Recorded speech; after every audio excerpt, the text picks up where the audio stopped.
I used to be afraid at night, afraid of the dark, afraid that just beyond the point my eyesight allowed me to see that there was something lurking, afraid that the darkness itself would somehow surround me and swallow me up,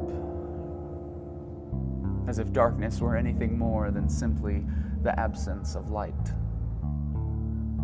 I used to be afraid of tomorrow, afraid that who I was would continually dictate who I am, and that who I would be might be someone who I didn't like very much at all, as if there was no such thing as being made new.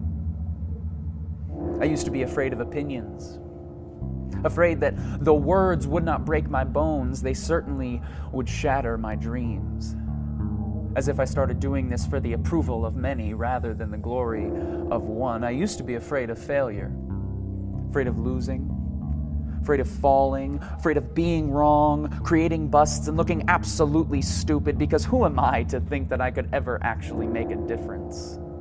As if those setbacks were anything more than stepping stones on the path to success. I used to be afraid. Used to. But then I did a little research. And by that, I mean I researched and I researched and I researched over and over again. And through all my researching, I kept coming up with the same exact question. What room does fear have? What room does fear have when I cling to trust? What room does fear have when I lean on hope? What room does fear have when I search for something more, when I discover what's good, and when I stand in awe? When I run with perseverance, when I walk by faith, and when I rest in comfort? What room does fear have when I sing with praise, when I take hold of inspiration, explore the possibilities, and step into freedom? What room does fear have when I discover strength, embrace courage, remember peace, declare truth, choose joy, experience life, and conquer death? What room does fear have when I find perfection in the one place I never thought to look?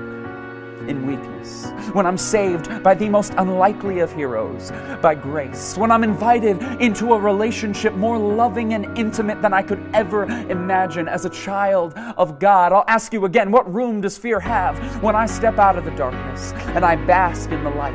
When I let the past be the past and the future has no limit? When they can talk all they want, but their opinion doesn't matter? And when failure is nothing more and nothing less than the road by which I walk my path to success? I'll ask you one last time, what room does fear have when in His Word He tells me 365 times, depending on the translation, do not be afraid? As if I needed to hear that every single day. And as if that's how many times I needed to hear it before I finally believed it. What room does fear have when I make room for love? What are you afraid of?